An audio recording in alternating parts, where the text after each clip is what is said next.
Invité de la Newsroom, mesdames et messieurs, dans cette rubrique, nous recevons Paul Sarangué. Elle est fondatrice et coordonnatrice de la Fondation Human en Presse. Avec elle, qui est avec nous sur ce plateau, nous allons justement parler de la soirée solennelle des ambassadeurs de l'écologie du bassin du Congo. Exactement. Alors, Paul Sarangué, soyez à l'aise et bienvenue sur ce plateau de Mais Vox merci, TV. merci beaucoup. Merci. Alors, à titre un peu de rappel, quelle est la vocation de votre fondation Human en Presse? Alors, l'association Human on Press œuvre dans l'éducation environnementale et nous faisons la promotion des métiers du développement durable.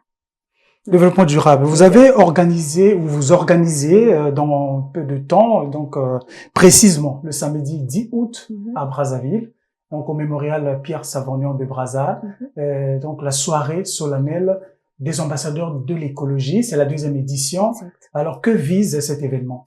Alors, le concours Couronne Verte est déjà un concours qui rassemble les jeunes autour de la thématique de la protection de l'environnement et aussi des métiers de développement durable.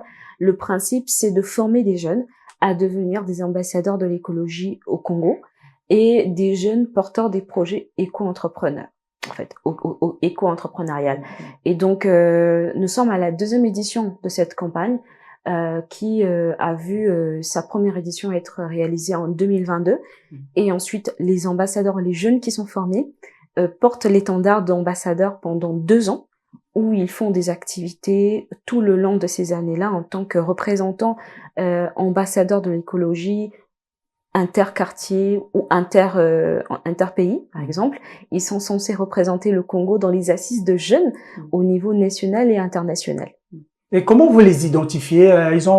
Par quels critères vous sélectionnez ces jeunes? Très belle question, merci beaucoup. Alors, la sélection se passe par appel à candidature. Alors, les jeunes, on lance l'appel à candidature pour demander aux jeunes lesquels désirent justement devenir ambassadeurs de l'écologie au Congo. Il y a des critères, il y a déjà un questionnaire suite à cet appel à candidature et il passe par une phase d'entretien individuel. Donc, on commence d'abord par les auditionner pour comprendre quelles sont leurs motivations, pourquoi ils veulent devenir ambassadeurs de l'écologie. Et par la suite, ceux qui auront répondu de la meilleure des manières, où on aurait compris en fait leur source de motivation, vont être sous un régime de formation intensive pendant 2 à 3 mois. D'accord, justement, c'est à titre de rappel, en mars dernier, donc Exact. vous avez entretenu des jeunes dans ce sens pour être des ambassadeurs de l'écologie, donc à Brazzaville et à Pointe-Noire.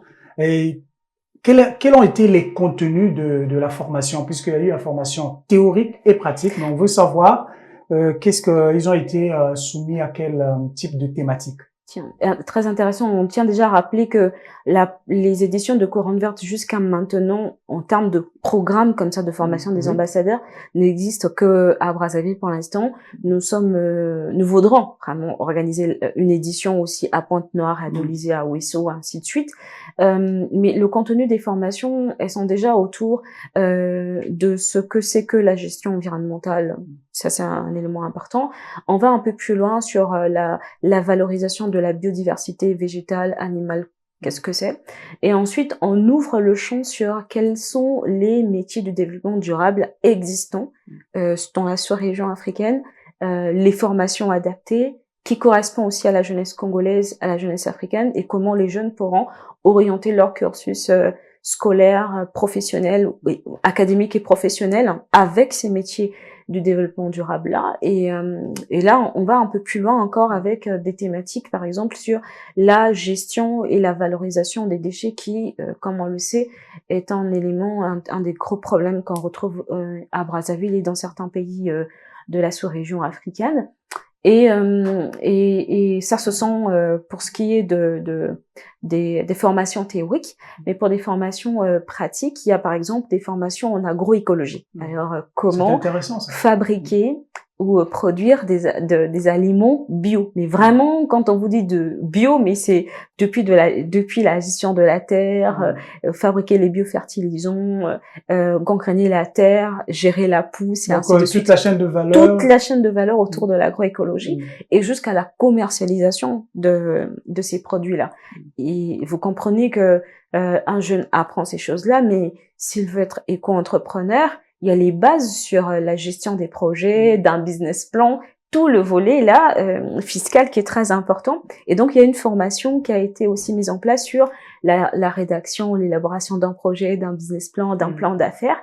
Et on a conclu par des activités de sensibilisation qui sont des activités de terrain où les jeunes, vous êtes ambassadeurs, mais on doit vous voir aussi sur le terrain. Oui, vous allez rencontrer la population. C'est maintenant le concret. Exactement. Oui. Allez-y rencontrer la population. Vous faites des activités de sensibilisation, de nettoyage de terrain. Nous en avons par exemple fait au marché de Massingo, nous avons fait à Kintele, nous avons fait à Moumi, nous avons fait à Mungali, où les jeunes, avec des panneaux signalétiques qu'ils ont créés eux-mêmes, sans un moyen que nous on les a mis, mais pour prouver que tu es ambassadeur. Combien de jeunes ont été impliqués ou retenus pour être les ambassadeurs de l'écologie? Alors, ils étaient 200 à candidater pour devenir ambassadeurs de l'écologie au Congo.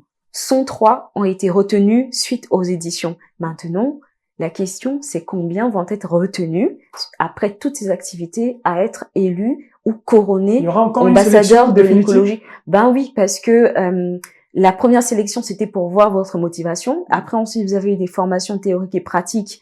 Mais finalement, on doit vous juger. Est-ce que, entre ce que vous avez dit avant et ce que nous avons vu et ce que nous avons enseigné, est-ce que ça match? Et c'est après ça que vous êtes couronné ambassadeur de l'écologie au Congo. Et ces jeunes, pendant 2 ans, vont agir au niveau du pays à l'international comme ambassadeur de l'écologie. Et le programme de la soirée solennelle des ambassadeurs de l'écologie, le programme que prévoit cette soirée? Alors, la soirée, c'est une soirée, comme on l'a dit, de couronnement des ambassadeurs. C'est vraiment une soirée solennelle où les jeunes, ils ne savent pas qui parmi eux est ambassadeur parce que c'est quand même quelque chose sur leur futur qui se dessine. Et c'est un moment qui est fait devant des officiels, les représentants des Nations Unies, des institutions nationales et internationales, les parents des jeunes ambassadeurs, devant les médias. C'est un moment important où ils prennent l'engagement de manière solennelle aussi de devenir ambassadeurs et d'agir.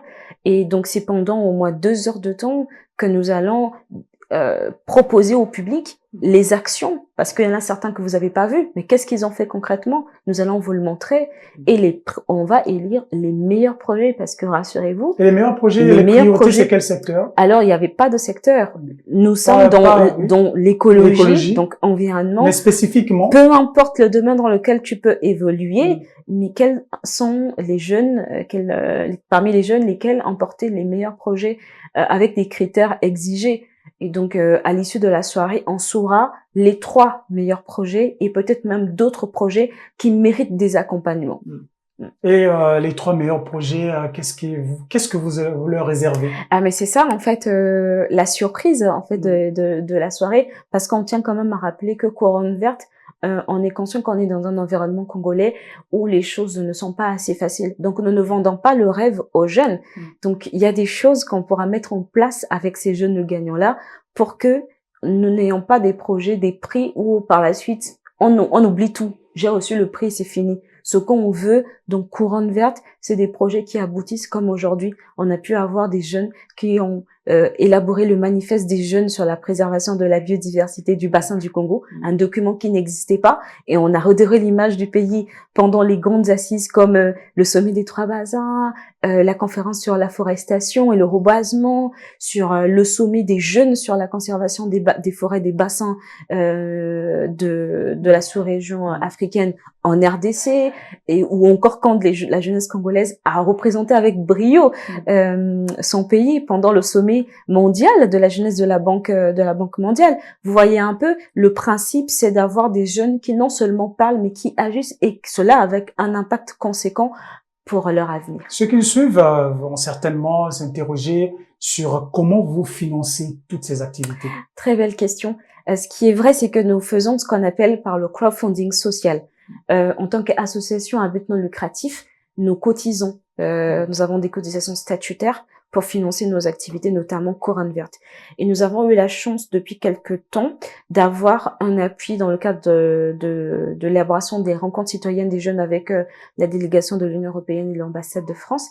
Et on a par exemple l'appui aussi des autres associations, parce que c'est très important, les jeunes cadres à Climate Education ou Essor Congo, qui parfois donnent de leur expertise. Ce qui fait que on a besoin de former. Nous avons par exemple un cabinet de conseil qui va se donner volontaire comme Equilibre Consulting pour former les jeunes. Donc, ce crowdfunding social nous permet de montrer que on est capable au Congo, l'environnement est compliqué, mais avec la bonne volonté, parfois, on peut faire des choses si tout le monde décide de mettre la main dans la pâte. Et pour conclure cet entretien, Ouais. quel est le message particulier que vous voudriez communiquer ce soir? Alors, ce soir, ce que je voulais dire, c'est que on a une jeunesse qui a encore de la matière. Avant, je croyais plus en la jeunesse. Quand je suis jeune, j'ai eu des occasions de vouloir quitter le pays parce que j'y croyais plus. Mais quand j'ai commencé à échanger avec d'autres jeunes qui avaient des projets et qui pensaient faire des choses, mais dans le concret, j'ai eu foi en la jeunesse congolaise. On peut avoir foi en la jeunesse congolaise. Et pour être sûr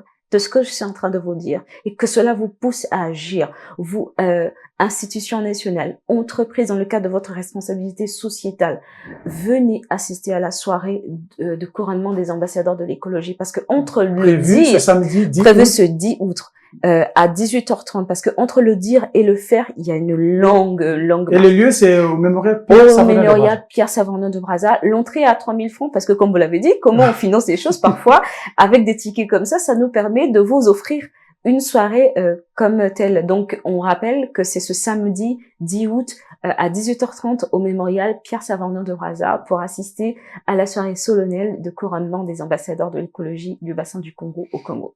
Merci Paul Sarangué pour Merci. toutes ces informations Merci, avec que vous plaisir. avez mis à notre disposition. Alors, vous avez compris que nous sommes arrivés au terme de cette rubrique invitée. Je rappelle que nous avons reçu Paul Sarangué.